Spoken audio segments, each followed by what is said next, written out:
에베소서 5장 1절에서 14절까지 말씀입니다. 신약성경 315면에 있는 에베소서 5장 1절에서 14절까지의 말씀,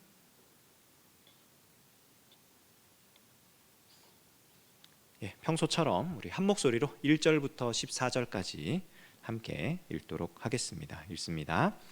그러므로 사랑을 받는 자녀같이 너희는 하나님을 본받는 자가 되고 그리스도께서 너희를 사랑하신 것 같이 너희도 사랑 가운데서 행하라. 그는 우리를 위하여 자신을 버리사 향기로운 제물과 희생제물로 하나님께 드리셨느니라. 음행과 온갖 더러운 것과 탐욕은 너희 중에서 그 이름조차도 부르지 말라. 이는 성도에게 마땅한 바니라. 누추함과 어리석은 말이나 희롱의 말이 마땅치 아니하니 오히려 감사하는 말을 하라. 너희도 정녕 이것을 알거니와 음행하는 자나 더러운 자나 탐하는 자 곧 우상 숭배자는 다 그리스도와 하나님의 나라에서 기업을 얻지 못하리니 누구든지 헛된 말로 너희를 속이지 못하게 하라. 이로 말미암아 하나님의 진노가 불순종의 아들들에게 임하나니 그러므로 그들과 함께하는 자가 되지 말라. 너희가 전에는 어둠이더니 이제는 주 안에서 빛이라. 빛의 자녀들처럼 행하라. 빛의 열매는 모든 착함과 의로움과 진실함에 있느니라. 주를 기쁘시게 할 것이 무엇인가 시험하여 보라. 너희는 열매 없는 어둠의 일에 참여하지 말고 도리어 책망하라. 그들이 은밀히 행하는 것들은 말하기도 부끄러운 것들이라. 그러나 책망을 받는 모든 것은 빛으로 말미암아 드러나나니 드러나는 것마다 빛이니라. 그러므로 이르시기를 잠자는 자여 깨어서 죽은 자들 가운데서 일어나라. 그리스도께서 너에게 비추이시리라 하셨느니라. 아멘. 부전자전이라는 말이 있습니다. 아마 다 아시는 말일 텐데요. 자녀의 모습과 부모의 모습이 다 비슷하다. 부모의 모습을 그대로 담는다. 이런 뜻이지요. 청소년 시기를 아마 다 겪으셨을 텐데 그 청소년들이 가지는 특징 중 하나가 뭐냐면 그 부모님의 모습에 대해서 실망하고 그리고 나는 커서 절대로 저렇게 되지 않을 거야 라고 다짐을 하는 그런 시간들을 가진다는 겁니다. 이제 본인의 정체성이 세워지는 거죠. 근데 그렇게 사춘기를 지내고 성인이 되고 그리고 이제 나중에 가정을 꾸리고 살다 보면은 갑자기 어느 순간 내가 그렇게도 싫어하고 그렇게도 닮고 싶어 하지 않았던 그 부모님의 모습을 그대로 가지고 있는 자기 자신을 발견할 때가 있어요. 남 얘기하는 게 아니라 제 얘기하는 겁니다.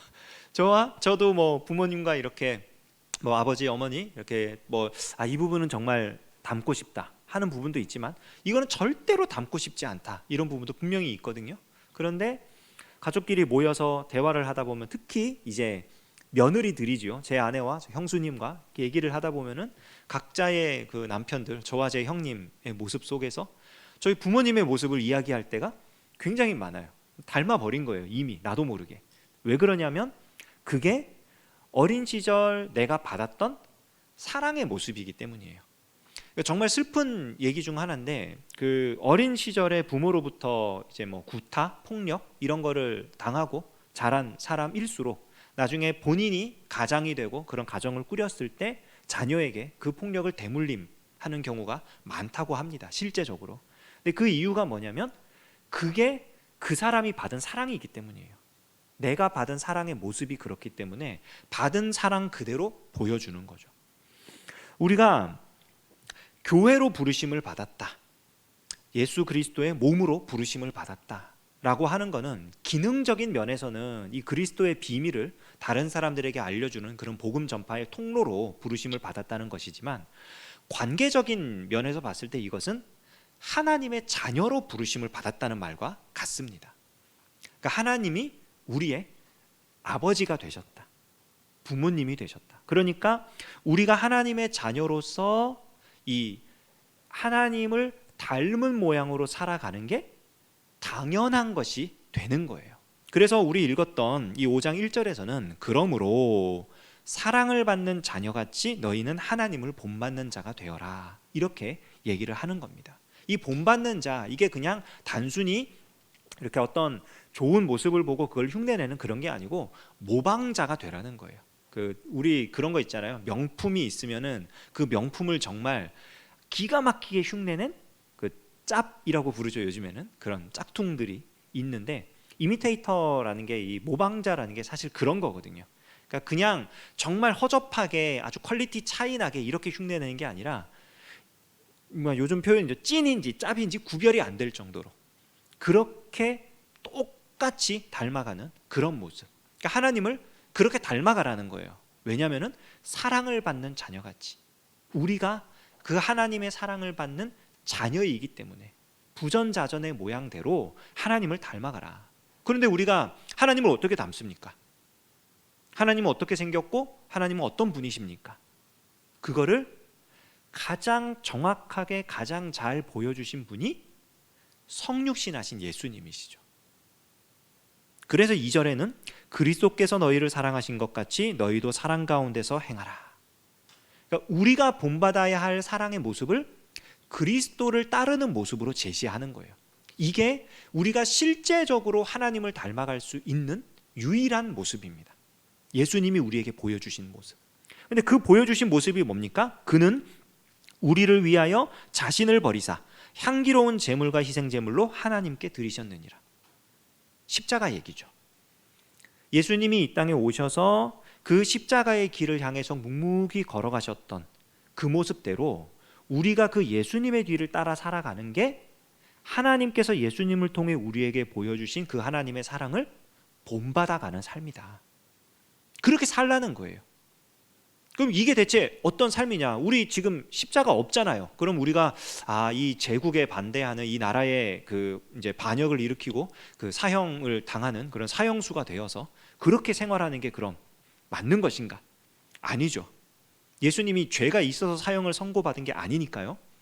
다르게 생각을 해야 됩니다. 어떻게 생각해야 되느냐? 이제 3절부터 7절까지의 내용이 딱 요약해서 이 예수님의 뒤를 따르는 이 모습을 요약해서 정리해 놓은 내용인데, 한마디로 얘기하면 그건 뭐냐면 언행을 새롭게 하라는 거예요. 말과 행동을. 여기 3절 음행과 온갖 더러운 것과 탐욕은 너희 중에서 그 이름조차도 부르지 말라. 이는 성도에게 마땅한 바니라. 바꿔서 말하면 음행과 온갖 더러운 것과 탐욕은 성도에게 마땅하지 않은 일이라는 거죠. 그 이름조차 부르지 않는 게 성도에게 마땅한 바니까. 음행은 뭐냐면은 그 모든 종류의 여기 음행이라는 게 이제 헬라어로 그 이제 뭐 포르노스, 우리가 뭐 그렇게 표현하는 그런 건데, 그 음행은 모든 종류의 성적인 부도덕을 다 얘기하는 거예요.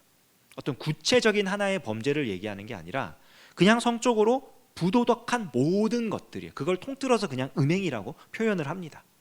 그러니까 음행이 아닌 걸 찾기가 더 힘들겠죠. 음행인 게 굉장히, 왜냐하면 특히나 이 시대 같은 경우에 이 에베소서가 쓰여진 이 시대의 이 문화 자체가 매우 음란한 문화였기 때문에, 매우 폭력적인 문화였기 때문에 사실 지금 우리가 살고 있는 시대의 문화와 별반 다르지 않을 겁니다. 매우 악한 그런 문화들, 온갖 더러운 것, 이것도 역시 마찬가지로 모든 종류의 더러운 걸 다 얘기하는 거예요. 이게 겉으로 봤을 때 더러운 것이든 속으로 봤을 때 더러운 것이든 다 그런 것들.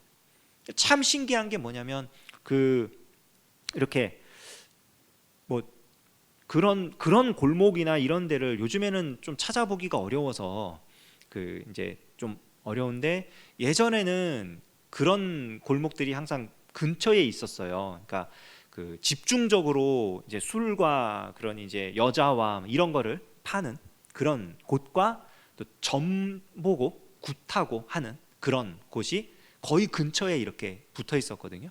정말 신기한 게 뭐냐면, 제가 이제 고등학교 때부터 해서 뭐 대학교 신대원을 졸업할 때까지 살았던 동네가 이제 미아리인데, 뭐 물론 이제 한 2년 정도만 그런 곳이었고, 그 다음부터 그런 범죄와의 전쟁처럼 그걸 다 뒤집어 엎는 그런 이제 그 작업이 있어가지고 경찰 차원에서 그런 게 있어서 좀 분위기가 바뀌긴 했지만, 그런 동네에서 살았던 적이 있어요. 그런 것이 가득한 동네에서. 물론 딱 한 번 그 사이로 통과를 하려다가 너무 무서워서 이제 그 다음부터 삥삥 돌아서 바로 가면은 집에 한 2분이면 가는데 삥 돌아서 한 7, 8분 걸려서 가는 그런 이제 루트를 선택해서 다녔었는데, 그런 골목을 가면 신기한 게 뭐냐면은 정말 지저분해요. 정말 지저분해요. 정말. 희한하게 똑같은 동네고 분명히 환경미화원도 다니고요, 쓰레기도 똑같은 날 수거하고요, 똑같이 그런 걸 하거든요. 그런데 하여간에 지저분해요. 정말 신기해요. 기가 막혀요. 온갖 더러운 것, 또 탐욕, 욕심, 내 안에 가득한 내가 원하는 어떤 것을 이루고 싶고 내가 얻고자 하는 것들을 얻어내고야 말겠다고 하는 그런 마음들, 이거를 마땅하지 않은 거라고 얘기를 하는 거예요, 성도에게. 왜냐하면 이것들은 전부 다 그 핵심이 어디 있습니까? 내 만족, 내 기쁨, 나한테만 있는 거거든요. 그 중심이 나를 위한 것들. 그러니까 성도는 그게 아니라는 거예요. 예수님의 십자가가 예수님을 위한 게 아니었잖아요. 우리가 예수님을 따라가는, 하나님을 본받아가는 삶에서 내가 내 삶의 중심에 들어오게 되면 자연스럽게 이걸 따라가게 돼 있어요. 음행과 더러운 것과 탐욕을. 근데 이거는 그 이름조차 부르지 말아라. 이거는 성도의 마음 자세와는 다른 거다. 이거는 또 이어서 4절에 누추함과 어리석은 말이나 희롱의 말이 마땅치 아니하니. 누추함, 어리석은 말, 희롱의 말, 이게 어떤 거냐면요, 그런 말들 있잖아요. 그 누추함이라고 표현돼서 조금 그런데 그냥 이해하기 쉽게 이렇게 얘기를 하면은 그 좀 선을 넘는 그런, 뭐라 그럴까요? 그 농담들이나 좀 그런 것들 있잖아요. 말할 때 그 도를 지나쳤다라고 하는, 남을 희롱하고 깎아내리고 하는 그런 것들, 그런 종류의 말들입니다. 그런 말들, 또 뭐 음담패설들, 아주 그런 것들. 그러니까 아까 앞에 말했던 음행이나 더러운 것과 탐욕, 이것과 직접적으로 연결되어 있는 그런 말들이에요. 사실은 그 재미있는 거는 그 욕 있죠. 욕. 그 기회가 되면은 정말로 그 욕과 그런 음란함과 이렇게 연결을 해가지고 한번 이렇게 정리를 해가지고 세미나를 하고 싶을 정도로 욕에 대해서 이렇게 생각을 해보잖아요. 그러면 기가 막히게 아까 말했던 음란함과 그 음행과 더러운 것과 탐욕과 이것과 다 연결돼 있어요. 신기한 거는 욕이 정말 발달되어 있는 우리나라만이 아니고 별 욕이 없는 다른 나라, 외국 욕들도 보면은 다 그런 식으로 연결이 돼 있어요. 정말 신기합니다, 이게. 그러니까 이 말이라는 것, 그리고 행동이라는 것, 이게 기가 막히게 연결돼 있어요. 성도에게 마땅하지 않은 행동을 하는 사람들은 성도에게 마땅하지 않은 말을 할 확률이 굉장히 높죠. 반대로 성도에게 마땅한 말과 행동을 위해서는 성도에게 마땅하지 않은 말과 행동을 멀리 하는 게 자연스러운 일이라는 겁니다. 그래서 7절에는 결론적으로 이렇게 말해요. 그러므로 그들과 함께하는 자가 되지 말라. 그들의 파트너가 되지 말아라. 그들의 말을 받아주고 그들과 서로 대화를 하면서 그 말에 휩쓸리거나 그 행동에 휩쓸리거나 하지 말라는 거예요.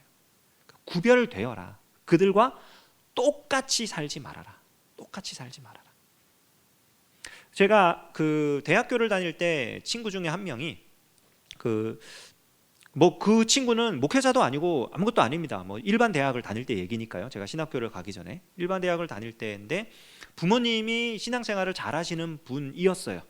그리고 그 친구도 이제 교회를 잘 다니고, 그리고 이제 동아리도 조이 선교회라고 하는 그런 이제 캠퍼스 선교회에 들어와서 열심히 활동을 하고 참 성실한 그런 친구였는데, 이 친구를 딱 보면 이 친구는 그리스도인이다, 얘는 교회를 다닌다, 얘는 예수님 믿는 사람이다 라고 알 수 있었어요. 이유는 딱 하나예요. 그 친구는 욕을 안 해요. 쉽게 우리가 대화할 때, 특히 남자들끼리 대화할 때 말 뒤에 숫자를 붙이거나 동물을 붙이는 거 너무 당연한 거잖아요. 쉽게 그게 습관처럼 나오잖아요. 너무나 쉬운 일이거든요. 근데 그 친구는 제 기억에 딱 한 번 너무 화가 나가지고 어떤 사람한테 숫자 한 번 말한 거 제외하고 제가 1년 반, 세 학기 동안 학교 다니면서 그 친구로부터 욕을 들은 적이 한 번도 없어요. 대화 중에. 정말 말 자체가 교육을 어릴 때 엄하게 받았는지 그런지는 모르겠지만, 자세한 상황은 모르니까. 근데 이 친구의 그 말과 그 어떤 그 수업을 듣고 과제를 하고 하는 그 과정에서의 성실함과 이런 거를 보면 얘는 교회를 다녀야만 하는 애예요. 교회를 안 다니는데 이렇게 살 수 있다고 사람이 말도 안 돼. 이 친구는 그리스도인임에 틀림없어. 정말 그렇게 확신을 하게 되는 친구가 있었어요. 말과 행동이 다른 거 가능합니다. 에베소라는 지역에 살면서 당시 로마의 모든 상거래가 활발하게 이루어지고 로마의 문화와 로마의 가치가 최고로 올라가 있는 이런 지역에서도 지금 바울이 얘기하는 거예요. 말과 행동을 달리할 수 있다. 말과 행동이 그들과 똑같아지는 것은 하나님의 심판을 받아가지고 멸망하게 될 그 사람들과 똑같은 것은 성도에게 마땅한 바가 아니다. 또 이 얘기를 합니다. 8절부터 이제 14절까지 보면은 이 8절 앞에 한글 성경에는 없는데 이 원어 성경에는 왜냐하면이라는 접속사가 들어가 있어요. 왜냐하면. 그러니까 앞에 말했던 그들의 언행을 닮지 말아라. 그들과 똑같이 말하고 똑같이 행동하지 말아라. 왜냐하면 너희가 전에는 어둠이더니 이제는 주 안에서 빛이기 때문이다. 그러니까 그 언행을 달리 함으로써 빛의 자녀가 되어야 한다. 그리스도인이 되어야 한다가 아니고 그리스도인이 되었기 때문에, 빛의 자녀가 되었기 때문에 그들과 달라야 하는 것이다. 너희가 빛의 자녀들처럼 행해라. 뭐가 빛의 자녀처럼 행하는 겁니까? 9절, 빛의 열매는 모든 착함과 의로움과 진실함에 있느니라. Goodness, righteousness and truth. 모든 착함, 모든 선한 것들, 모든 의로운 것들, 모든 진실한 것들. 아까 말했던 모든 음란한 것과 모든 더러운 것과 모든 탐욕스러운 것들, 이것과 모든 착한 것과 모든 의로운 것과 모든 진실함의 결정적인 차이가 뭡니까? 무엇을 해도 착하고 무엇을 해도 의롭고 무엇을 해도 진실하려면은 하나님 앞에서 바로 설 수밖에 없어요. 내가 생각했을 때 좋은 것, 내가 생각했을 때 의로운 것, 내가 생각했을 때 정직한 것, 그거는 앞서 말했던 내 탐욕 때문에 내 맘대로 하고 싶을 때 나오는 것들이지 모든 착함과 의로움과 진실함이 될 수가 없어요. 그러니까 지금 행동의 주체가, 생각의 주체가, 의지의 주체가 나에서 하나님으로 넘어가 있는 겁니다. 이게 빛의 자녀예요. 내가 생각하고 내가 원하고 내가 바라는 것이 아니라 하나님께서 기뻐하시고 하나님께서 원하시고 하나님께서 역사하시는 것. 그래서 10절, 11절 보세요. 주를 기쁘시게 할 것이 무엇인가? 시험하여 보라. 여기 시험하여 보라라는 것은 테스트해 보라는 게 아닙니다. 내가 이거라면 하나님 좋아할까? 내가 저거라면 해봐. 이거 한번 해볼까? 저거 한번 해볼까? 내가 여기서 봉사 한번 해보고, 내가 저기서 저 교회 한번 가서 예배 드려보고, 내가 이 뭐 행사에 한번 참여해보고, 그 얘기가 아니에요. 여기서 시험하여 보라는요, 열렬히 찾아보라는 겁니다. 하나님이 기뻐하시는 게 뭔지 찾아보라는 거예요. 찾아서 그걸 해봐라. 내가 이거 하면은 하나님 해줄까 말까 해줄까 말까. 아니, 하나님 정말 기뻐하시는지 해보는 거. 행동은 똑같아 보일 수 있어도 그 중심이 다른 거예요. 하나님을 시험하는 것이 아니라 하나님 정말 기뻐하시는 것이 무엇입니까? 물어보고 그것을 위하여 시도해보는, 그게 빛의 열매를 맺기 위해 노력하는 것들이에요. 근데요, 우리가 이렇게 빛의 열매를 맺기 위해 노력할 때 빛의 열매를 맺지 않는 사람들이 함께 살고 있잖아요. 지금 아까 말했던 모든 음행과 더러운 것과 이 욕심에 가득한, 그리고 그런 여러 가지 음담패설과 악한 말들을 하고 있는 그런 언행을 가진 자들과 우리가 지금 함께 살고 있단 말이에요. 그래서 11절부터 보면은 너희는 열매 없는 어둠의 일에 참여하지 말고 도리어 책망하라. 여기 열매 없다, 이거는 아까 말한 착함과 의로움과 진실함이 없다는 겁니다. 그러니까 그 전에 말했던 음행과 더러운 것과 이런 게 있는 거죠. 바꿔서 말하면 하나님이 기뻐하시는 열매는 없지만 하나님이 기뻐하시는 열매가 없기 때문에 다른 열매가 맺히게 되는 그런 상태를 말하는 거죠. 거기에 동참하지 말고 도리어 책망하라. 여기 근데 책망하라는 이 말이요, 도리어 밝히 보여주라라는 말입니다. 밝히 보여줘라. 여러분, 어떤 사람이요 뭔가 잘못을 하고 있어요. 이 잘못하고 있다는 거를 이렇게 알게 해주는 방법으로 어떤 방법들이 있을까요? 이 사람이 지금 뭔가 잘못하고 있는데 이 사람이 지금 잘못하고 있다는 걸 알려주는 방법, 두 가지 방법이 있겠죠. 하나는 그 사람이 잘못하고 있다고 말해주는 방법이 있겠죠. 뭐 정죄를 하는 걸 수도 있겠고, 뭐 판단을 하는 걸 수도 있고, 야 너 그거 틀렸어, 너 그거 잘못했어, 이런 방법이 있을 거예요. 또 하나의 방법은 뭐가 있습니까? 그 사람이 잘못하고 있는 거를 내가 제대로 해서 내 모습을 보여주는 방법이 있어요. 그러면 아, 내가 잘못하고 있었구나 알게 되는 거죠. 우리는 이거를 사실 학창 시절에 다 겪었습니다. 언제 겪었냐면 학교에서 숙제를 냈어요. 근데 공휴일이 겹쳤어. 어떻게 그 숙제를 합니까? 그거는 할 수 없는 일이죠. 안 하고 갔어요. 갔더니 99%의 친구들이 다 나와 똑같은 마음으로 공휴일에 숙제를 안 하고 지나왔어. 아, 그래, 오늘 선생님이 분명히 공휴일에 가족과 함께 놀고 이러니라고 까먹었을 거야. 절대로 말하지 말자. 암묵적인 합의가 이루어지고 아이들이 한마디도 안 하고 눈치를 봅니다. 제발 지나가라, 제발 지나가라. 그때 한 친구가 손을 번쩍 들고 얘기하죠. 선생님, 숙제 검사하셔야 되는데요. 선생님, 이거 물어보셨는데요. 난리가 나죠. 이제 주변 아이들이 다 나중에 끝나고 나서 너 대체 뭐 하는 XX냐 하면서부터 시작해가지고 막 이제. 근데 둘 중에 뭐가 옳은 겁니까? 사실 좀 그렇긴 해요. 저도 이제 그 전자 쪽에 속했던 사람이기 때문에 참 그게 말하기는 그렇지만 우리는 그런 식으로 경험을 했었죠. 그러니까 우리가 살아가는 동안 그와 같은 일이 아니지만 사실은 그런 경우들이 은근히 있는 거예요.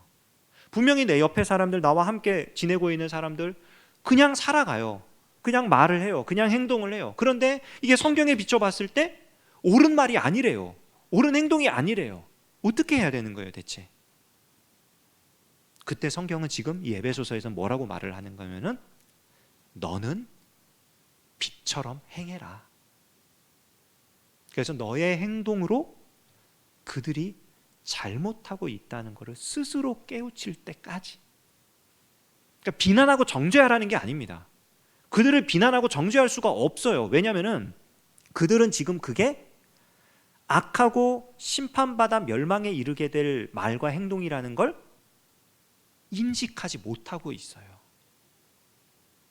그게 자기들 인생의 성공이고 자기들 삶을 더 풍요롭게 만드는 길이라고 믿고 있기 때문에 그렇게 사는 거예요. 그러니까 그런 사람에게 대놓고 이야기를 했을 때 그건 싸움밖에 안 납니다. 그러지 말라는 거예요. 대신 내가 어떤 모습을 보여줄 것인가. 1세기 그리스도인의 생활이라고 하는 아주 얇은 소책자 같은 그런 책이 하나 있어요. 정말 재미있는 책입니다. 노란색 표지로 돼가지고 시리즈로 1권, 2권 이렇게 시리즈로 되어 있는데 그 예배하고 하나는 그냥 생활하고 이렇게 되어 있는데 생활에 관련된 그 책 중에서 그 이제 주인공으로 등장하는 어떤 사람이 이제 그 어떤 훌륭한 선생님이 자기 아들을 멘티로 삼겠다고 연락을 받아요. 정말 이름난 훌륭한 선생님, 멘토가 되어주겠다고, 자기 아들의 멘토가. 그러면 그 시대에 1세기 때 저명한 선생님이 내가 먼저 나서서 당신 아들을 내 멘티로 삼겠습니다, 내가 당신 아들의 멘토가 되어주겠습니다 하면 이거는 정말 정말 막 뭘 갖다 바쳐도 모자랄 정도로 엄청난 영광스러운 명예스러운 일이거든요. 근데 그 부모가 막 고민을 하는 내용이 나와요, 그 책에. 고민의 내용이 뭐냐면은 그 선생님이 우리 아들을 멘티로 지목한 건 좋은데 그 선생님이 그 당시는 이제 이게 정말 나쁜 죄 막 이런 개념이 아니라 그 당시에 유행했던 문화예요. 그 선생님이 어린 소년에게 어떤 성욕을 가지고 그런 동성애 행위를 한다는 거를 들어서 알고 있는데 과연 내 아들을 그 선생님에게 보내는 게 맞는지 모르겠다. 부부가 서로 상의를 하는 모습이 나옵니다. 결과는 안 알려줘요, 책에서. 근데 암시하는 뉘앙스는 뭐냐면 그 좋은 기회를 그래서 그들이 포기하는 듯한 암시를 줘요. 딱 결론적으로는 안 나옵니다. 그거 어차피 그 책은 이제 소설이니까. 근데 그리스도인이 다른 모습을 보여준다라는 것은 그런 식으로 이루어진다는 거예요. 그 사람에 대한 직접적인 비난이나 정죄가 아니라 무엇이 하나님 앞에 옳은 것인가, 언제나 착하고 언제나 의롭고 언제나 진실한 일이 과연 무엇인가 고민하며 하나님 앞에서 그 착함과 의로움과 진실함이라는 열매를 맺기 위해서 애쓰고 노력하는 모습, 그게 빛이 되어서 사람들에게 비추어 준다는 거예요. 근데 더 신기한 건 뭐냐면요, 14절 보시면요, 그러므로 이르시기를 잠자는 자여 깨어서 죽은 자들 가운데서 일어나라, 그리스도께서 너에게 비추이시리라 하셨느니라. 분명히 우리가 지금 빛의 아들, 빛의 자녀로서 빛된 행동을 함으로써 그 사람들에게 지금 비추어 주는 거예요. 그래서 그들을 간접적으로 책망을 하는 겁니다. 그런데 그 빛을 실제로 비추어 주시는 분은 누구냐면 그리스도세요. 그 행위를 하는 그리스도인의 행위가 아니라 그리스도께서 비추어 주시는 거예요. 그렇게 살아가는 그리스도인에게도, 그 그리스도인을 보고 있는 비그리스도인에게도 빛을 비추어 주시는 분은 예수님이세요. 그러니까 우리가 어떤 좋은 행동, 이거는 정말 바른 행동, 하나님 앞에서 정말 이거는 떳떳한 그런 행동을 했어요. 그때 그 내 행동을 보면서 다른 사람들이 우와 저거 정말 대단하다, 아 그래 내가 양심의 가책을 느껴, 아 저 어떻게 저렇게 살 수 있지, 저 사람 너무 훌륭한 것 같아, 야 나도 교회 한번 나가봐야겠다, 예수님을 믿으면 저렇게 훌륭하구나, 이런 반응 보이지 않을 수 있다는 거예요. 왜냐하면 예수 그리스도의 빛이 비추어야 그런 반응이 나오는 건데, 예수 그리스도의 빛은 거부하는 사람들이 있거든요. 우리의 행동을 이상하게 생각하고 낯설게 여길 수는 있지만 예수님 자신은 받아들이지 않는 사람들 분명히 존재하거든요. 근데 그런 자들에게 빛을 비추어 주시는 분은 내가 아니고 우리가 아니고 예수님이세요. 예수님. 사랑을 받는 자녀같이 하나님을 본받아라. 이 말씀은요, 사실 예수님께서 이미 하신 말씀입니다. 무슨 말씀이냐면 산상수훈이라는 마태복음 5장, 6장, 7장에 걸쳐 나오는 그 아주 유명한 그런 본문이 있는데, 그거는 그렇게 생각하시면 돼요. 모세오경이라고 하는, 율법이라고 하는 이 텍스트 본문을 가지고 예수님이 정말 잘 풀어서 설교해 주신 내용이라고 보시면 돼요. 산상수훈 전체를. 근데 그 중에 5장 13절에서 16절을 보면 너희는 세상의 소금이요 빛이다, 너희는 세상의 소금이다, 너희는 세상의 빛이다, 이러면서 우리가 소금과 빛이라는 사실을 예수님이 알려주십니다. 근데 그 소금과 빛은 드러나게 되어 있어요. 짠맛으로 나타나게 되어 있고 빛으로 비추이게 되어 있어요. 그러니까 그리스도인의 삶이 그렇다는 거예요. 짠맛을 내게 되어 있고 어두운 곳을 환하게 비치게 되어 있고, 그 말씀을 에베소 지역에 적용한 게 지금 오늘 읽은 우리가 이 본문입니다. 사랑을 받는 자녀같이 하나님을 본받는 자가 되라. 소금과 빛이 되어라. 너희는 소금과 빛이다. 그렇게 살아라. 이게 에베소 교회에만 적용되는 말씀이겠습니까? 오늘 우리에게도 적용되어야 할 말씀이고 실천되어야 할 말씀입니다. 우리가 살아가는 동안 우리의 이 현실 속에서 우리가 하나님의 자녀로서, 사랑받는 하나님의 자녀로서 모든 착함과 모든 의로움과 모든 진실함, 하나님 앞에서 선한 것, 옳은 것, 바른 것, 진실한 것, 우리가 그것들을 지켜나가며 예수님께서 우리에게 비추어 주시고 또 우리를 통해 다른 사람들에게도 비추어 주시는 그러한 삶을 살아갈 수 있는 저와 여러분 되시기를 주님의 이름으로 축원합니다. 기도하겠습니다. 하나님 아버지, 주님이 우리를 사랑하셔서 주의 몸된 교회로 부르시고 하나님의 자녀가 되어 살게 하시니 감사드립니다. 하나님 허락하신 이 귀한 삶을 우리가 잘 살아갈 수 있게 하여 주시옵소서. 빛의 자녀처럼 하나님을 닮아가게 하시고 그 모습을 통하여서 예수님께서 우리에게 비추어 주시고 우리를 통해 다른 사람들에게도 비추어 주시며 하나님의 자녀들이 어떻게 하나님과 동행하며 살아가는지 보여주고 그 은혜를 우리가 뜨겁게 경험하고 하나님의 역사를 알아가게 되는 귀한 우리의 삶이 되도록 역사하여 주시옵소서. 예수님의 이름으로 기도합니다. 아멘.